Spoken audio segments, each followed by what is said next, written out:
होगा ऑफ किसका भाई, कार्बोक्सिलिक एसिड का।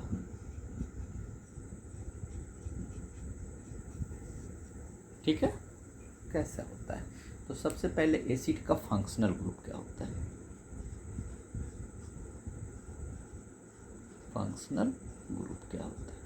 फंक्शनल ग्रुप क्या होता है इसका? COOH। इसको कैसे लिख सकते हैं? C+O और क्या OH, है ना। ये होता है, या तो COOH लिखिए, नहीं तो C+OH लिखिए। ये होता है क्या? कार्बोक्सिलिक एसिड्स का फंक्शनल ग्रुप हो गया। ठीक है, अब इसका नोमेनक्लेचर कैसे करेंगे? ठीक है, चलिए नीचे लिखते हैं।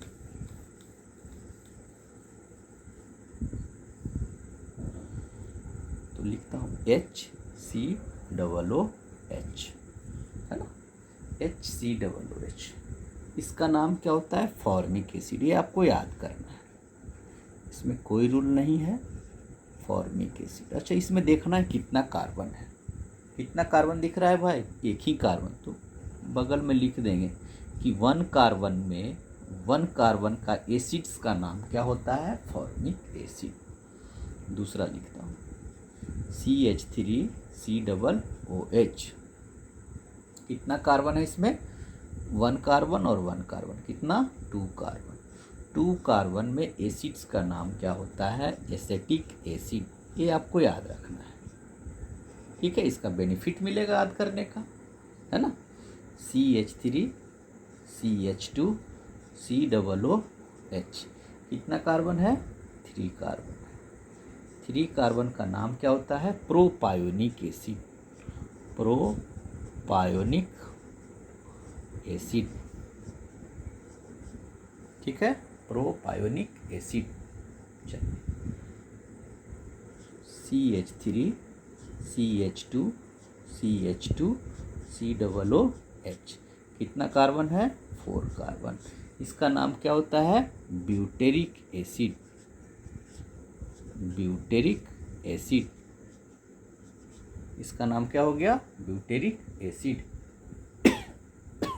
सॉरी, चलिए यहाँ पे लिखते हैं CH3 CH2 CH2 CH2 COOH, कितना कार्बन है? 5 कार्बन। 5 कार्बन का नाम क्या होता है? वैलेरिक एसिड। ये आपको याद रखना पड़ेगा। तो कभी भी पूछेंगे हम कि 1 कार्बन का एसिड्स का क्या नाम होता है? Formic acid. 2 कार्बन का एसिड्स का क्या नाम होता है? Acetic acid. 3 कार्बन का एसिड्स का नाम क्या होता है? प्रोपायोनिक एसिड। 4 कार्बन का नाम क्या होता है? Butyric acid. ठीक है, और 5 कार्बन का नाम क्या होता है? वैलेरिक एसिड। कुछ क्या होते हैं? डाई कार्बोक्सिलिक एसिड होते हैं। डाई कार्बोक्सिलिक एसिड का मतलब क्या होता है? कि 2 COOH ग्रुप। तो नीचे लिखेंगे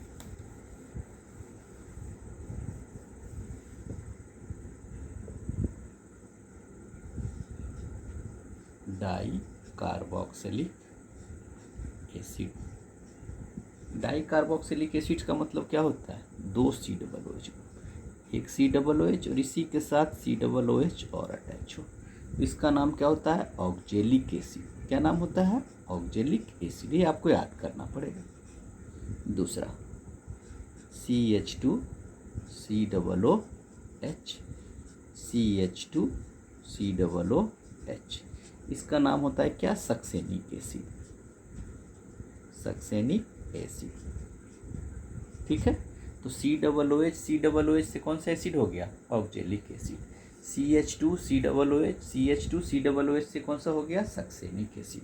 और कुछ एसिड्स होते हैं, वो भी देख लेते हैं।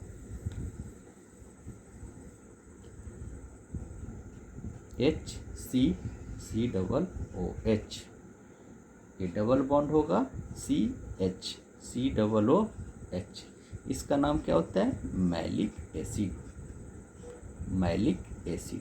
इसी को अगर ऐसा लिखते हैं HCCOOH और इधर लिख देते हैं क्या? COOH, है ना। या इसको ऐसे लिख सकते हैं, कार्बन से कार्बन की ओर बॉन्ड रहता है ना, ऐसा। ठीक है, हमेशा कार्बन से कार्बन की बॉन्ड रहता है। इसको H लिखते हैं, तो इसका नाम क्या होता है? Fumaric acid. तो ये सब याद रखना पड़ेगा आपको कि सक्सेनिक एसिड किसको बोलते हैं, मैलिक एसिड किसको बोलते हैं और फ्यूमेरिक एसिड किसको बोलते हैं। तो सबसे इम्पॉर्टेंट क्या है, कार्बोक्सिलिक एसिड में नाम ध्यान रखना है कि फॉर्मिक एसिड में कितना कार्बन, 1 कार्बन, एसिटिक एसिड्स में कितना कार्बन, 2 कार्बन, प्रोपायोनिक एसिड्स में कितना कार्बन, 3 कार्बन, है ना। ब्यूटेरिक एसिड में कितना कार्बन, 4 कार्बन, वैलेरिक एसिड में कितना कार्बन, 5 कार्बन। अब इसका देखिए बेनिफिट्स क्या होता है, ठीक है। चलिए अभी कार्बोक्सिलिक एसिड डेरिवेटिव्स पढ़ते हैं।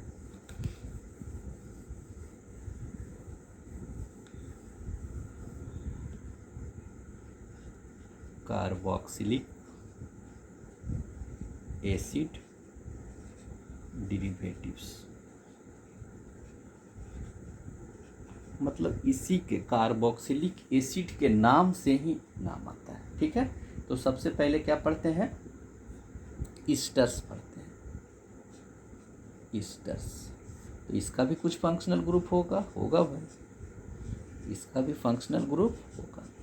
क्या होता है functional group, C double bond O और R, ठीक है।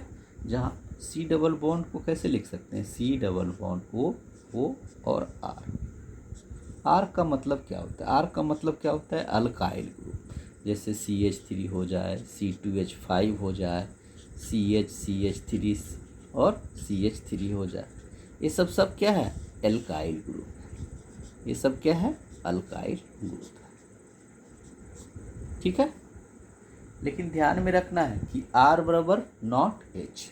अगर R बराबर H हो गया, ध्यान में रखना है R का वैल्यू H नहीं रहेगा। अगर R का वैल्यू H लिख देंगे तो फिर क्या हो जाएगा, C डबल बॉन्ड O और क्या OH हो जाएगा, ठीक है। तो R बराबर H नहीं रखना है। चलिए अब ईस्टर्स का नेमिंग कैसे करते हैं।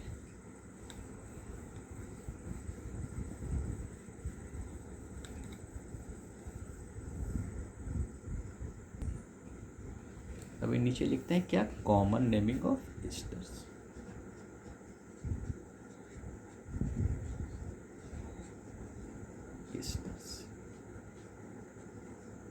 ठीक है, फर्स्ट लिखते हैं CH3, C double bond O और CH3 हो गया ना भाई।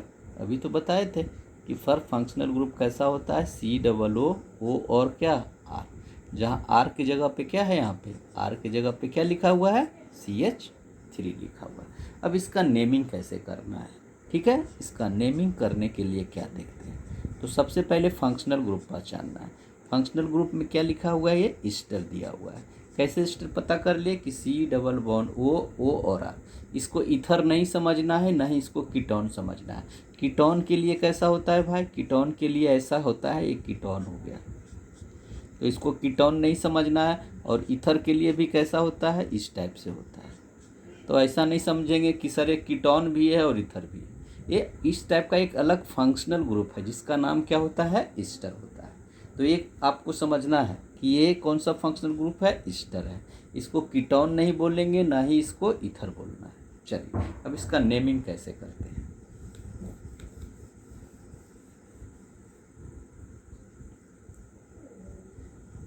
फर्स्ट लिखे थे आपका CH3, C double bond O और CH3। इसमें क्या होता है कि इक एसिड इज